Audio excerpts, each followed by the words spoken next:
Representation of vector. देखो vector क्या चीज है वो तो हम समझ गए, अब देखते हैं नई चीज, that is called representation of vector by symbol. तो सपोज करें हमें राइस की बात करनी है, राइस की, ऐसा कुछ लिखना चाहते हैं हम कि mass of rice equal to 10 kg, ऐसा कुछ लिखना चाहते हैं। तो जनरली हम इस तरह से नहीं लिखते हैं, हम एक सिंबल डिफाइन कर देते हैं से ए और उसको लिख देते हैं 10 kg, where this symbol A represents mass of rice. ऐसा काम करते हैं। जैसे मुझे एप्पल की बात करनी है, ऐसा कुछ हो कि mass of apple equal to 15 kg, तो फिर से मास ऑफ एप्पल के लिए हो सकता है कोई सिंबल डिफाइन कर लें बी, तो हम लिखें B equal to 15 kg, where B represents mass of apple. सही। वैसे अगर मुझे टेम्परेचर की बात करनी है कि temperature of room is 25 degree centigrade, तो हो सकता है कि मैं इतना लंबा ना लिखूं, इतना लंबा ना लिखना चाहूं, मैं एक सिंबल डिफाइन कर दूंगा, ऐसे टी जनरली डिफाइन करते हैं टेम्परेचर के लिए, T equal to 25 degree centigrade, where T represents temperature of room. तो जनरली हम सिंबल्स का यूज करते हैं, सिंबल्स का यूज करते हैं किसी फिजिकल क्वांटिटी को रिप्रेजेंट करने के लिए। सिंबल का यूज करने से फायदा क्या होता है कि पूरा नहीं लिखना पड़ता है, छोटा सा थोड़ा सा ही लिखने से काम चल जाता है। ठीक, ये सारे तो स्केलर स्केलर क्वांटिटीज के एग्जांपल मैंने आपको दी। सपोज करो फोर्स की बात करनी है मुझे कि इधर किसी चीज पे फोर्स लग रहा है, 10 न्यूटन का। ठीक, तो फोर्स के लिए हम एक वेक्टर डिफाइन कर सकते हैं कि ए इज इक्वल टू, और ए हमने डिफाइन कर लिया ऑलरेडी, तो C is equals to 10 Newton towards right, towards right. सही। Where what is C? C represents force, force. तो जैसे हमने मास ऑफ राइस के लिए एक सिंबल डिफाइन किया, मास ऑफ एप्पल के लिए, टेम्परेचर के लिए एक सिंबल डिफाइन किया, वैसे ही फोर्स के लिए मैंने सिंबल डिफाइन कर लिया C, और उसको लिख दिया मैंने 10 newton towards right. Towards right क्या है? Direction, direction. हमने देखा कि फोर्स की डायरेक्शन भी होती है। वैसे कोई और फोर्स लग रहा होता है से 20 न्यूटन का, तो उसको रिप्रेजेंट करने के लिए हम कोई और सिंबल डिफाइन कर सकते थे डी, हम बोलते D equals to 20 newton towards right, towards right. सही। तो सिंबल की जो कहानी है बहुत ही सिंपल से आपको समझ में भी आ रही होगी, लेकिन मजा नहीं आया, मजा नहीं आया। देखो वेक्टर्स जो होते हैं वो अलग टाइप की चीज है क्योंकि उनके पास डायरेक्शन होती है, स्केलर्स अलग टाइप की चीज होती है क्योंकि उनके पास डायरेक्शन नहीं होती। वेक्टर्स के पास जो डायरेक्शन होती है ये एक बहुत ही इंपॉर्टेंट बात है, हम देखेंगे this is a very very important thing. तो हम चाहते हैं कि यार वेक्टर का सिंबल कुछ अलग सा हो, ऐसा सिंबल हो कि देखते ही पता चल जाए कि यार हम तो वेक्टर की बात करने वाले, और स्केलर का सिंबल अलग सा हो ताकि देखते पता चल जाए कि अच्छा ये वेक्टर नहीं स्केलर। तो बेसिक पॉइंट इज कि हम वेक्टर और स्केलर दोनों क्वांटिटीज का सिंबल अलग टाइप का डिजाइन करना चाहते हैं ताकि वेक्टर के सिंबल को देख के पता चले कि यार वेक्टर की बात होने वाली है। जैसे देखो आप, जैसे फिजिकल क्वांटिटी दो तरीके की होती हैं, स्केलर और वेक्टर, वैसे लड़कियां भी दो तरह की होती हैं, मैरिड एंड अनमैरिड। तो मैरिड लड़कियां जो है वो सिंदूर लगाती हैं, अनमैरिड नहीं लगाती। हम सिर्फ मैरिड लड़कियां ही सिंदूर लगाती हैं। क्यों लगाती है वो सिंदूर? ताकि देखते ही पता चले इस लड़की को कि यार ये मैरिड है, इसकी तरफ नहीं भागना है। तो ये सिंदूर से देखते ही पता चलता है कि ये लड़की मैरिड है, और सिंदूर नहीं है तो मैरिड नहीं है। वैसा ही हम वेक्टर के साथ करना चाहते हैं एक्चुअली, कि वेक्टर के सिंबल को देखते पता चले कि यार वो वेक्टर है। तो हम क्या करते हैं, वेक्टर का जो सिंबल होता है उसके ऊपर हम एक ऐसे एरो बना देते हैं, एरो। और स्केलर्स के जो सिंबल होते हैं उनके ऊपर हम एरो नहीं बनाते। तो ये एरो देखते आप समझ जाओगे ये जो सिंबल है वो वेक्टर का सिंबल होगा, किसी ये जो सिंबल है वो किसी वेक्टर का सिंबल होगा। So that is what we do. जब हम किसी वेक्टर के लिए सिंबल डिफाइन कर रहे होंगे तो उस सिंबल के ऊपर एक छोटा सा एरो बनाया जाए। आई होप आप ये समझ रहे होंगे। ये तीन सिचुएशंस देखें, तीनों सिचुएशन पे फोर्स लग रहा है अलग अलग डायरेक्शन में, आप देख सकते हो। इसको हम कैसे रिप्रेजेंट करेंगे? तो इसके लिए सपोज करो हमने एक सिंबल डिफाइन किया F1, तो हम लिखेंगे F1 equals to 20 newton towards right. ठीक है। अब क्योंकि ये जो सिंबल है वो वेक्टर को रिप्रेजेंट कर रहा है तो इसके ऊपर हम एक एरो बनाएंगे। सही। That is the way to represent this force. इसको कैसे रिप्रेजेंट करेंगे? सपोज करो इसके लिए हमने सिंबल F2 डिफाइन किया, तो उसको लिखेंगे हम 10 न्यूटन टुवर्ड्स लेफ्ट।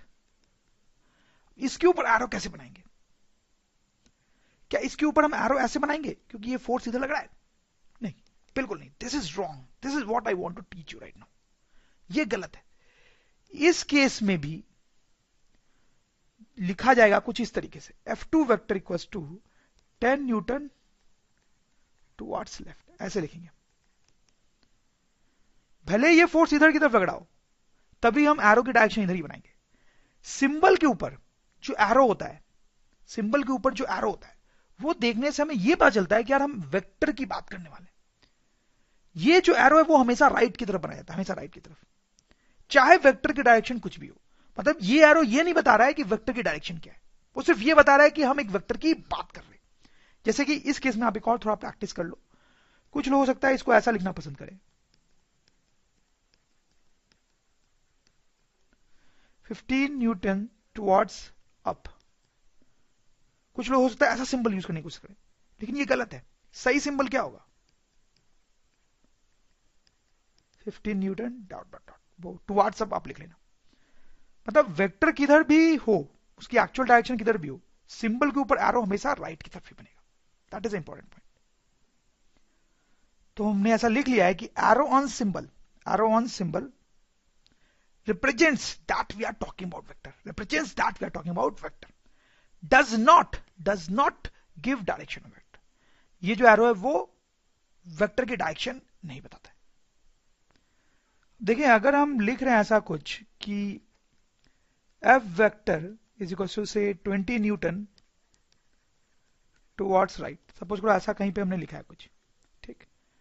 तो ये जो पूरी चीज है उसको हम दो पार्ट में डिवाइड करते हैं, this and this is called direction of vector। बहुत ऑब्वियस सी बात है, ये डायरेक्शन है टुवर्ड्स राइट। और this is called magnitude of vector, magnitude of vector। तो जब हम किसी वेक्टर की बात कर रहे होंगे तो दो चीजें होती है उसमें, एक उसका मैग्नीट्यूड और एक उसका डायरेक्शन। कई बार ऐसी सिचुएशन आती है कि हम वेक्टर के सिर्फ मैग्नीट्यूड के बारे में बात करना चाहते हैं। ऐसा हो सकता है कई बार, जैसा हम देखेंगे कि किसी वेक्टर क्वांटिटी के हम सिर्फ मैग्नीट्यूड की बात करना चाहते हैं, डायरेक्शन की बात करने में कोई इंटरेस्ट नहीं है। तो उस केस में हम कुछ ऐसा लिखेंगे, this is equals to 20 Newton. मतलब इस सिंबल के दोनों साइड हम लाइंस बना देंगे। देखो आपने F वेक्टर अगर सिंबल यूज कर दिया तो इसका मतलब आप मैग्नीट्यूड और डायरेक्शन दोनों की बात करने वाले हो। इस सिंबल का मतलब ये है। लेकिन आप सिर्फ वेक्टर के मैग्नीट्यूड की बात करना चाहते हो तो ये सिंबल यूज करेंगे। This symbol means we are talking about magnitude of vector, that is 20। हम डायरेक्शन की बात नहीं कर रहे।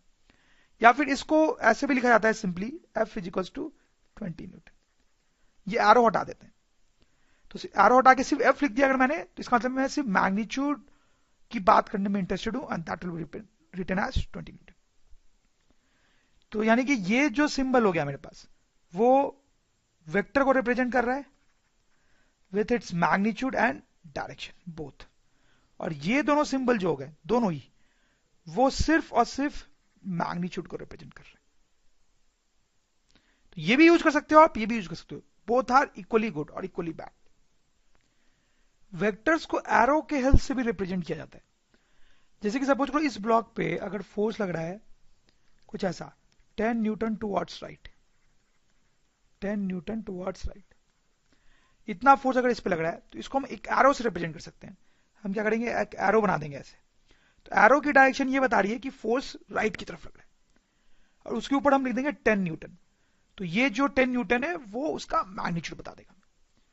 तो अगर 20 न्यूटन का फोर्स लग रहा होगा टुवर्ड्स राइट, तो उसको कैसे एरो से रिप्रेजेंट करेंगे 20 न्यूटन का? तो भी हम एक ऐसा एरो बना देंगे, एरो की जो डायरेक्शन है वो बताएगी कि फोर्स इधर लग रहा है, और इसके ऊपर हम 20 न्यूटन लिख देंगे। अब ध्यान दो, इस एरो की लेंथ मैंने डबल बनाई है क्योंकि फोर्स की वैल्यू भी डबल है, समझ रहे हो? तो अगर 5 न्यूटन का फोर्स लग रहा हो, 5 न्यूटन टुवर्ड्स लेफ्ट, तो उसको कैसे रिप्रेजेंट करेंगे? तो हम एक ऐसा एरो बनाएंगे, ऐसा,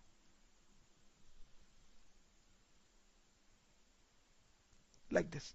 एरो इधर क्योंकि फोर्स इधर लग रहा है, और इसके ऊपर या नीचे 5 न्यूटन लिख देंगे। इसकी लेंथ आप देखो 10 वाले के आधी होगी, आधी होगी। तो basically direction of arrow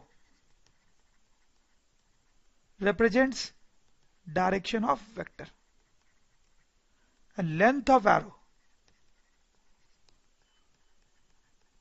represents magnitude of vector.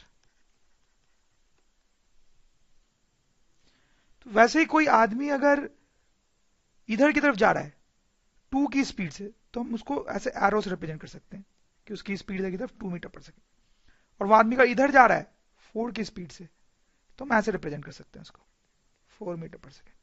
Arrow इधर मतलब इधर जा रहा है और लेंथ डबल कर दी हमने इसे कंपेरिजन में, मतलब वेलोसिटी भी डबल है।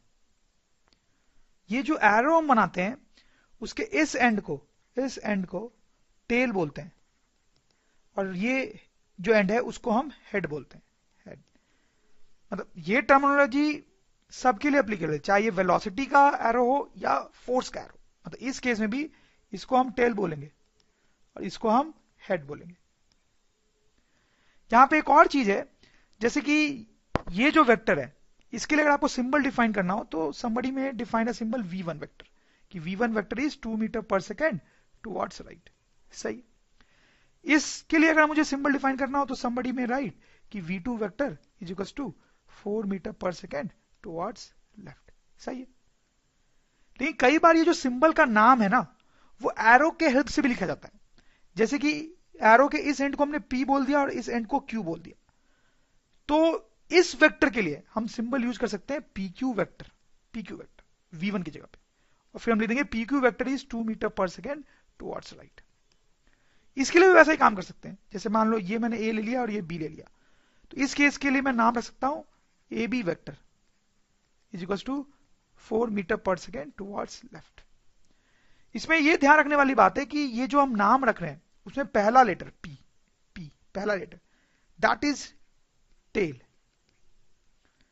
और जो दूसरा लेटर है Q दैट इज हेड। हमेशा ही ऐसा होगा। इसमें देखो A पहला लेटर दैट इज टेल, और जो दूसरा लेटर है B that will represent head. उल्टा नहीं कर सकते आप कि पहले हेड लिख दिया बाद में टेल, नहीं, पहले टेल बाद में हेड।